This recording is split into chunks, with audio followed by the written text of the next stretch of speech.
अस्सलाम वालेकुम dear students, class 10। बेटा आज हमारा जो मुतालिया पाकिस्तान का चैप्टर नंबर 8 है मुआशी तरक्की, उसका जो रिमेनिंग पार्ट था वो हम कवर करेंगे। हमने पाकिस्तान की जो मुआशी तरक्की है अशरा व अशरा हम पढ़ रहे थे, उसमें हमने दो जो मरहले थे वो पढ़ लिए थे। आज उसका जो मुआशी तरक्की का तीसरा मरहला था हम उससे जो है वो कंटिन्यू करेंगे। जी, तीसरे मरहले में हम जो पहले मेन पॉइंट्स हैं उनको डिस्कस करते हैं। कौन कौन से हैं? तीसरा मरहला, बेटा तीसरा मरहला जो मुआशी तरक्की का था वो 1960 से लेके 1970 तक का था।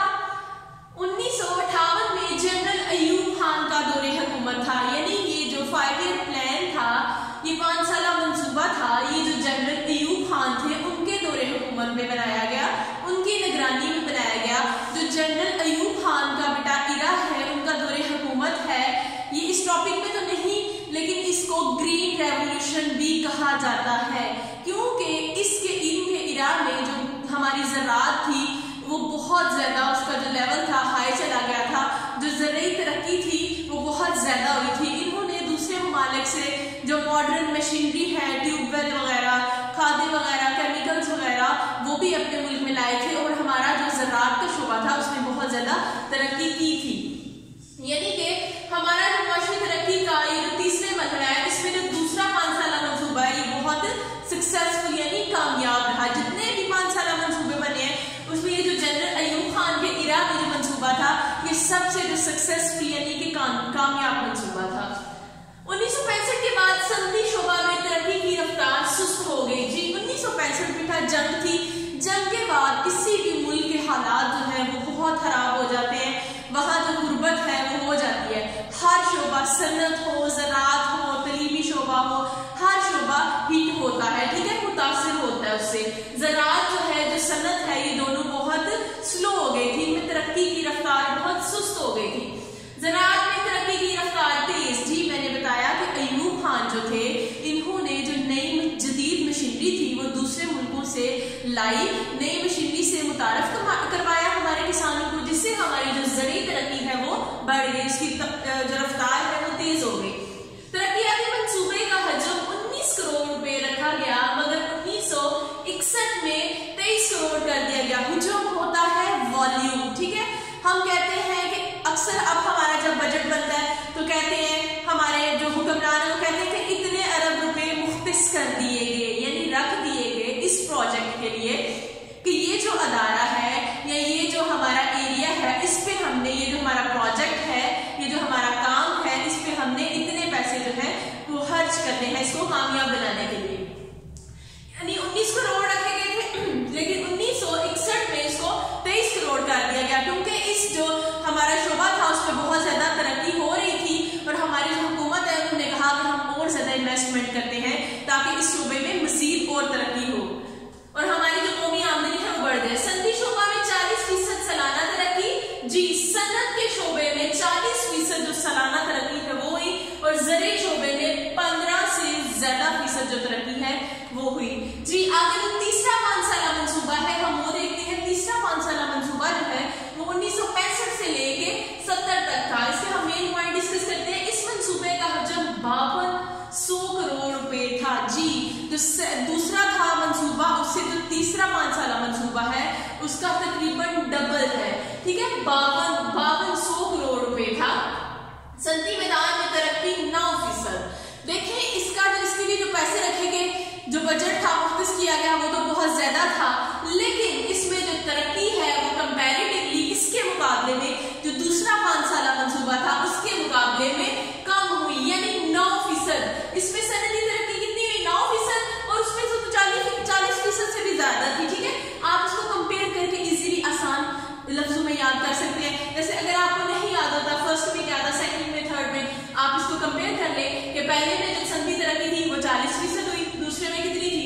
सिर्फ 9%, ठीक है। इसमें सरमायाकारी कितनी हुई? 4% जो सरमायाकारी है उसमें कमी है। सरमायाकारी क्या होती है? हमारे जो बिजनेसमैन है जब उनको फायदा होता है बिजनेस में, बेटा वो इन्वेस्टमेंट करते हैं, ठीक है, पैसा लगाते हैं बिजनेस में ताकि उनको प्रॉफिट हो, लेकिन अगर नुकसान हो रहा होता है तो वो सरमायाकारी रुक जाती है, वो अपना पैसा नहीं लगाते। अब इस इरा की एक जो बात है कि इस इरा में जो नुकसान है वो क्यों हुआ वो हम पढ़ते हैं ज़राई तरक्की 4.5% सालाना। जी, इसमें कितनी थी? इसमें 15% से ज्यादा थी। दूसरा जो 5 साला मंसूबा था, लेकिन तीसरे मंसूबे में कितनी रही? 4.5% जो थी वो सालाना रही। बरामदात में 7% इजाफा। जी, बरामदात जो हमारी एक्सपोर्ट्स होती हैं, ठीक है, दूसरे मुल्क में हम चीजें भेजते हैं, तो वो कितनी हुई? 7% इजाफा रहा। मुकम्मल तौर पर कामयाब ना हो सका। कामयाब तो हुआ, लेकिन मुकम्मल तौर पर तीसरा जो 5 साला मंसूबा था वो भी कामयाब ना हो सका। आगे हम पढ़ते हैं मुआशरती तरक्की का चौथा मरहला, जो कब से था? 1970 से लेके 1980 तक का था। कहते हैं सुकूत मशरकी पाकिस्तान का बहुत बड़ा सानहा। सुकूत मशरकी पाकिस्तान बेटा 1971 में जब हमारे यहाँ जुल्फकार अली भुट्टो की हुकूमत आई थी, यहाँ एक वर्ड इस्तेमाल हुआ है सुकूत मशरकी पाकिस्तान, यानी कि मशरकी पाकिस्तान जो आज बांग्लादेश के नाम से जाना जाता है, ये पहले पाकिस्तान का हिस्सा था। आज जो पाकिस्तान के सारे सूबे हैं ये मगरबी पाकिस्तान होता था, और जो बांग्लादेश है वो मशरकी पाकिस्तान होता था। लेकिन बदकिस्मती से हमारे मुल्क का जो एक हिस्सा है मशरकी पाकिस्तान, वो 1971 में हमारे से अलहदा हो गया। ठीक है, यानी हमारे मुल्क के लिए वो एक सयाद दिन था, जिससे हमारी जो मुआशी तरक्की है वो बहुत ज्यादा मुतासिर हुई।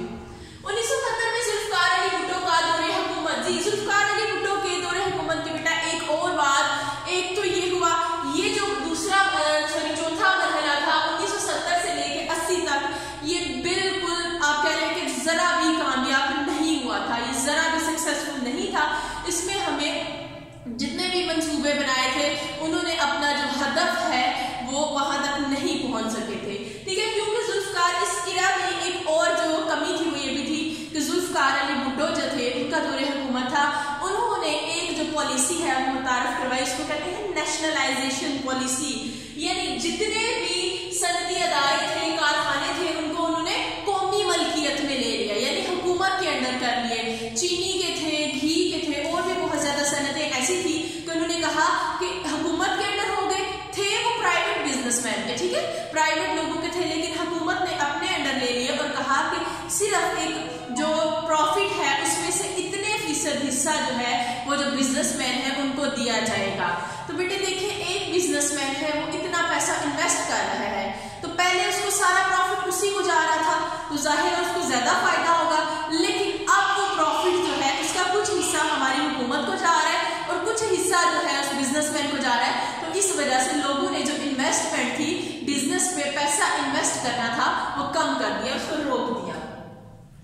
एक और जो मजीद कमी आई वो किस वजह से? हमारी जो करेंसी है उसकी वैल्यू कम हो गई। करेंसी होती है पैसा, करेंसी की कीमत में कमी। अमेरिकी डॉलर 4.67 रुपए से 11 रुपए का हो गया, यानी 4.67 रुपए का डॉलर था वो बढ़कर 11 रुपए का हो गया। डॉलर की कीमत बहुत ज्यादा हो गई। बड़े कारखानों को कौमी मलकियत में लेने का अमल, जी मैं आपसे डिस्कस कर चुकी हूँ। जनरल मोहम्मद ज़ियाउल हक के दौरे हुकूमत में मुल्क मुआशी तरक्की की तरफ गामजन हुआ। जी, भुट्टो के बाद जो है जनरल मोहम्मद ज़ियाउल हक आए, उन्होंने एक आर्डिनेंस पास किया। ठीक है, उस आर्डिनेंस को कहते हैं आर्डिनेंस मजरिया। आर्डिनेंस मजरिया 1978 में उन्होंने जारी किया, और इसमें उन्होंने कहा था कि जो जुल्फकार अली भुट्टो है उनकी नेशनलाइजेशन जो पॉलिसी है, यानी जितने भी बड़े कारखाने और सनतें थी उनको कौमी मलकियत में ले लिया। उन्होंने कहा इससे तो हमें मुल्क में जो कौमी आमदनी है उसको भी नुकसान हो रहा है, जो फीकस आमदनी है उसको भी नुकसान हो रहा है। तो उन्होंने ये जो कौमी मलकियत में लिए हुए थे कारखाने, इनको वापस करने का ऐलान कर दिया इस ऑर्डिनेंस में। ठीक है, कौमी आमदनी में इजाफा, फीकस आमदनी में इजाफा वगैरह का हदफ कम रहा, यानी ये जो इतना मंसूबे थे ये इतने बेनिफिशियल नहीं रहे। अब बेटा हम रीडिंग करते हैं। Open your books, page number 64। Reading करके साथ साथ मैं आपको एक्सप्लेन करती जाती हूँ। मुआशी तरक्की का तीसरा मरहला 1960 से लेकर 1970 तक का था। 1958 में जनरल मोहम्मद अयूब खान ने इक़्तिदार संभालने के बाद ज़ख़ीरा अंदोज वो होते हैं जो चीजें सेव कर लेते हैं, ठीक है, ताकि चीजों की जो किल्लत है, जो शॉर्टेज है वो बढ़ जाए और बाद में हम इनको महंगे दामों बेचें। जैसे पिछले दिनों में जो चीनी और आटे की ज़ख़ीरा अंदोजी हुई तो वो शॉर्ट हो गया, तो लोगों को जाहिर है वो जरूरत है तो वो महंगे दामों में भी खरीदना शुरू हो जाते हैं। स्मगलरों और चोर बाजारों को सख्त सजाएं दी।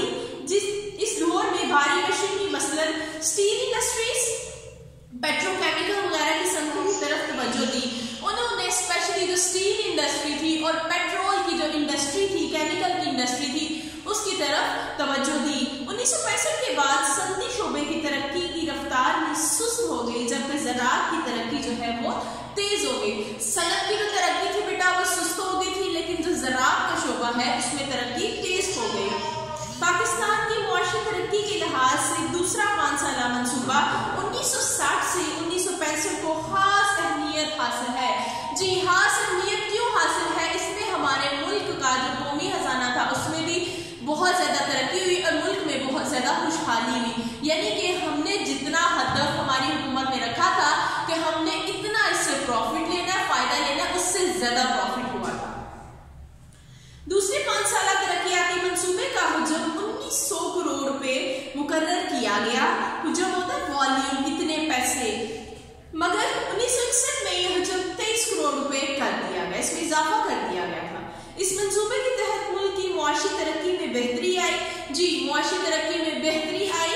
कौमी आमदनी 30% से ज़ायद का इजाफा हुआ। हमारी जो नेशनल इनकम थी, कौमी आमदनी थी, उसमें 30% से भी ज्यादा इजाफा हुआ। सनती शोबा में 40% सालाना से ज्यादा तरक्की। जी, सनत का जो शोबा था उसमें 40% से ज्यादा तरक्की हुई। बरामदात में 7% सालाना के हिसाब से इजाफा हुआ। बरामदात होती है जो हम एक्सपोर्ट करते हैं चीजें, ठीक है, दूसरे मुल्क में बनाते हैं। किसी मुल्क में जो चीज वाफर मुकदार में बनाई जाती है, वो मुल्क फिर उसको बना के एक्सपोर्ट भी करता है, क्योंकि अपनी जरूरियात तो पूरी हो जाती है, फिर उसको दूसरे ममालिक में भेज कर ज़ेरे मुबादला जो है वो कमाया जाता है। दूसरा 5 साला तरक्याती मंसूबा खासी कामयाबी से हमकनार हुआ, बल्कि कई शोबों में तो तरक्की मुकर्रर हदफ से भी बढ़ गई। हमारी हुकूमत ने एक हदफ मुकर्रर किया था कि इतनी तरक्की होनी चाहिए, हम इतना पैसा इन्वेस्ट करेंगे तो इतनी तरक्की होगी, लेकिन कुछ शोबे जो ऐसे थे वहाँ जो तरक्की है वो मुकर्रर करदा हदफ, यानी जितना हमारी गवर्नमेंट ने अंदाजा लगाया था उससे भी ज्यादा तरक्की जो है वो हुई। पाकिस्तान की मुआशी तरक्की के लिहाज से दूसरा 5 साला मंसूबे को खास अहमियत हासिल है। क्यों अहमियत हासिल है हम डिस्कस कर चुके हैं, क्योंकि ये मंसूबा बहुत ही कामयाब रहा पाकिस्तान की मुआशी तरक्की के लिए। 1965 से 1970 के दौरान तीसरा 5 साला मंसूबा, आप सोच रहे होंगे मैं 5 साला मंसूबा बोल रही है, बेटा 5 साला मंसूबा वो चीज है यानी कि 5 साल के लिए डिसाइड कर लिया जाता है कि इन 5 सालों में हमने ये जो शोबा है इस पे इतने पैसे लगाने हैं और इससे इतना हमें जो प्रॉफिट है वो होना चाहिए, यानी प्लानिंग होती है जो 5 ईयर्स की। इस मंसूबे का हुजम 52 करोड़ रुपए था। जी, 52 करोड़ जो था इसके पैसे जो है इस मंसूबे के लिए रखे गए। तीसरे 5 साला मंसूबे के दौरान सनती मैदान में तरक्की सिर्फ 9% हुई। इसका जो हुजम था, इसका जो वॉल्यूम था, पैसे तो इसमें ज्यादा इन्वेस्ट किए गए, रखे गए, लेकिन इसमें तरक्की जो है वो कम हुई, सिर्फ 9% हुई। सरमायाकारी की शरह तकरीबन 4% में कम, सरमायाकारी की जो शरह थी, जो लोग इन्वेस्टमेंट करते थे, उसमें भी 4% कमी आई। ज़राई तरक्की में सिर्फ 4.5% सालाना तरक्की हुई। इवन के पिछला जो था उसमें तो 40% थी और इसमें जो है सिर्फ जो 4.5% है, बहुत ही कम। बरामदात में 7% सालाना इजाफा हुआ। आगे हम तीसरा 5 साला मंसूबा पढ़ते हैं। तीसरा 5 साला मंसूबे को हकीकी वसाइल और साजगार हालात जो है मैसर ना आए। क्यों ना आए? क्योंकि तब हमारे मुल्क में जो अंदरूनी हालात थे वो ठीक नहीं थे, इसलिए ये जो मंसूबा है ये बिल्कुल भी कामयाब ना हो सका। जो हदफ था उसको ये मीट नहीं कर सका। पॉइंट नंबर 4 है पेज नंबर 65 पे, मुआशी तरक्की का चौथा मरहला। जी, कब से कब तक था? 1970 से लेके 1980 तक का। सबूत मशरकी पाकिस्तान बहुत बड़ा सानहा था। जैसे कि मैंने आपको बताया है कि मशरकी पाकिस्तान की जो आज बांग्लादेश है, इसकी अलहदगी जो थी वो पाकिस्तान के लिए बहुत ही बड़ा सानहा था, ठीक है। उसकी वजह से हमारा ये जो इस दौरान ये जो इरा था, इस पीरियड था, इस दौरान हमारी जो मुआशी हालत थी वो बहुत ज्यादा सफर किया, वो बहुत ही ज्यादा हिट हुई। 1971 में जब जुल्फकार अली भुट्टो ने इक़्तिदार संभाला तो मुल्क के बेशुमार मसाइल में घिरा हुआ था। जी, 1971 में बेशुमार मसाइल में $1 की कीमत बढ़ गई। दूसरा मशरकी पाकिस्तान जो हमसे अलहदा हो गया, ठीक है। तीसरा जो पॉइंट था सबसे मेन, इन्वेस्टमेंट कम हो गई। क्यों कम हो गई? क्योंकि जो जुल्फकार अली भुट्टो थे उन्होंने जो बड़े कारखाने थे उनको कौमी मलकियत में लेना शुरू कर दिया। तो जो हमारे इन्वेस्टर्स थे, बिजनेसमैन थे, उनको उनको तो फिर थोड़े से पैसे मिलते थे, कुछ हिस्सा तो हुकूमत को जाता था प्रॉफिट का, ठीक है, इसीलिए उन्होंने इन्वेस्टमेंट जो थी वो कम कर दी। इस अशरा के इब्तदाई 7 सालों में मुआशी तरक्की मायूस कुन थी, यानी बहुत, एक तो होता है ना फायदा भी नहीं, वो अपने हदफ को भी नहीं पहुंच रही थी, बल्कि लॉस हो रहा था, नुकसान हो रहा था, मायूस कुन नहीं। करेंसी की कीमत में कमी, अमरीकी डॉलर 4.67% रुपए से 11 रुपए का हो गया। जी 11 रुपए का जो डॉलर की कीमत है वो बहुत ज्यादा बढ़ गई। घी के कारखानों, तजारती बैंकों, जहाज की कंपनियों, आटा मिलों, कपास बेलने और चावल छड़ने वाले कारखानों को कौमी मलकियत में लेने का अमल ने मुआशी तरक्की पर बुरे असरात जो है वो मरतब किए। जी जब ये कारखाने जो है जुल्फकार अली भुट्टो की नेशनलाइजेशन पॉलिसी जो है, जो कौमी मलकियत में खजाने लेने की पॉलिसी थी, ठीक है, कारखाने, उसने बहुत ज्यादा मुल्क को नीचे लाया। जनरल मोहम्मद जियाउल हक के दौर में मुल्क मुआशी तरक्की की तरफ गामजन हो गया। जी उसके बाद जब जनरल मोहम्मद जियाउल हक का दौर आया तो मुल्क फिर से जो मुआशी तरक्की उसकी तरफ गामजन हो गया, क्योंकि जियाउल हक जो है उन्होंने, मैंने आपको बताया, एक ऑर्डिनेंस पास किया था जिसे मजरिया 1978 जारी किया। जी ऑर्डिनेंस मजरिया 1978 जारी किया। इसमें उन्होंने जुल्फकार अली भुट्टो ने जितने कौमी मलकियत में कारखाने लिए हुए थे उन्होंने उनके मालिकों को वापस कर दिया, उनको प्राइवेट कर दिया। पहले तो वो नेशनलाइजेशन थी, ठीक है, उनको प्राइवेटाइज कर दिया कि जैसे ही कारखाने पहले चल रहे थे वैसे ही चले, ताकि मुल्क की जो इनकम है, जो इकोनॉमी है, मुआशी हालत है, वो ग्रो करे, वो तरक्की करे। ज़री शोबे से मुतालिका सनती यूनिट साबिका मालिकान को वापस कर दिए गए, जिसके नतीजे में मुल्क की खाम कौमी पैदावार में इजाफा हुआ। देखिए बेटा, जब उनको सनत कारखाने जो है इन्वेस्टर्स को वापस किए गए, सनतों को प्राइवेटाइज किया गया, तो फिर से जो हमारी मुआशी तरक्की है वो होने लगी, उसमें इजाफा होने लगा। बरामदात भी बेहतर हो गई और मुल्क की फसलें भी खूब हुई, लेकिन हुकूमत अफातर को ना रोक सकी। जी हुकूमत जो है इस तरक्की को रोके हुए थी, क्योंकि जुल्फकार अली ने जो मंसूबा बनाया था, जुल्फकार अली भुट्टो ने, उस नेशनलाइजेशन पॉलिसी ने इसको रोका हुआ था। चौथे 5 साला मंसूबे 1970 से लेकर 75 तक के लिए 75 अरब रुपए मुख्तस किए गए। जी इस जो प्लान था, ये 5 ईयर प्लान था, इसके लिए उन्होंने 75 अरब रुपए जो है वो रखे थे कि ये 75 अरब रुपए जो हम इन्वेस्ट करेंगे, और इससे उन्होंने अंदाजा लगाया था कि हमारी जो मुल्क की मुआशी तरक्की है वो बहुत बेहतर हो जाएगी। कौमी आमदनी में इजाफा, ज़रूरी फसलों की पैदावार और फीकस आमदनी में इजाफा वगैरह का अहदाफ से कम है। जी लेकिन जाहिर है मुल्क को स्टेबिलिटी की तरफ आते टाइम जो लगना था, जुल्फकार अली भुट्टो ने जो नेशनलाइज किया था उसको, उसके बाद जब ज़िया आए तो उसको प्राइवेटाइज किया, प्रॉफिट तो हुआ लेकिन जितना अंदाजा लगाया गया था उससे कम हुआ। अंदरूनी मुल्क नामसाद हालात की वजह से चौथे 5 साला मंसूबे पर अमल दरामद ना हो सका और इस मंसूबे को बिलाखिर मंसूख कर दिया गया। जी मुल्क के अंदरूनी हालात क्यों खराब थे? क्योंकि मशरकी पाकिस्तान हमारे से अलहदा हो गया था। कुछ तब 1971 की जो जंग थी इंडिया के साथ वो भी थी, डॉलर की कीमत भी बढ़ गई, यानी कि मुल्क के अंदरूनी हालात जो थे वो स्टेबल नहीं थे, वो साजगार नहीं थे हमारी सनत के लिए, इसलिए ये जो मंसूबा था इसको मंसूख कर दिया गया। आज हमने पेज नंबर 65 का जो 2 पैराग्राफ्स में बेटे वो पढ़ लिए हैं। नेक्स्ट जो पॉइंट है मुआशी तरक्की का 5वां मरहला, वो इंशाल्लाह हम नेक्स्ट लेक्चर में करेंगे।